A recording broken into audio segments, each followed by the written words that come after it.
Sa kondisyon po nito, ayan, ay pwede nyo na po ibenta. Okay, starting price, yung mga circulated po. As long as walang major damage. Kahit may gas-gas na po or ayan, sa ganitong status po, ay pwede na po ibenta. Ayan, what's up? Good morning sa lahat. Ayan mga kabarya. Sa araw na ito ay tatalakayin natin yung mga na-post ko po sa page ko, which is JR4TV. Okay? Meron tayong mga barya na pag-uusapan. At this day po ay bibigyan po natin ng description, okay, value, but bakit nga ba ito sellable at anong pagbabasehan natin para sa ganong price range. Okay? Ito na po babanggitin yung max price na pagbili natin, and unboxing po natin is by Saturday po. Okay? Pupost po natin yung video sa pag-unbox. So currently andito na po, pero sobrang bigat nito mga lodi. Ayan. Okay, di ko mapakita sa camera kasi sobrang bigat. And so at this point, sa mga gustong magbenta ng coins sa akin, ayan, don't forget guys na mag-message lang po sa FB page natin. Nang sa ganun po ay masendan po ko kayo ng ayan, price list po ng buying price ko. So as of now, tatalakayin muna natin itong mga coins na nasa harapan. So ito po yun. Ito, tapos ito rin, tsaka ito.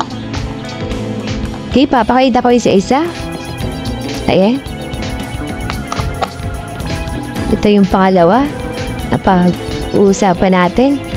Pangatlo. Oops. Ito po. Ito naman yung nasa likuran niya. Ayan. Okay, balik tayo sa first coin. Nakalimutan natin yung nasa likod. Ayan po.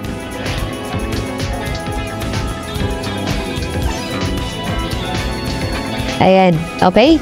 Tapos, ito naman, makikita po ninyo, ito po yung reverse side, and ito naman yung reverse. Okay. At yung apat na po na papakita natin is ito po. Ayan. Marami sa inyo ay kabisado na po itong coin na to. Kasi majority po yata sa population natin is yung mga matatanda is nandito po na year. The next part is yung ito po, marahil familiar kayo nito. Dalawa po ito. Ayan. Sa reverse naman, ito po. Kaso medyo damage na itong sample natin. Pero still, didiscuss po natin mamaya. And ito rin po. Ayan. A closer look. Ayan po.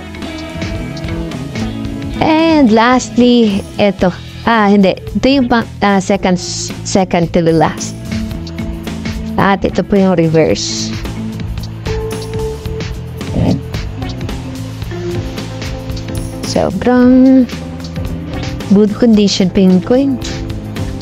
And lastly, ito po. Ito yung maliit na coin.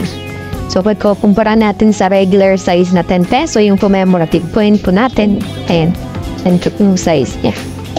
So, ito po yung mga nakabuhit. Ayan po. Okay?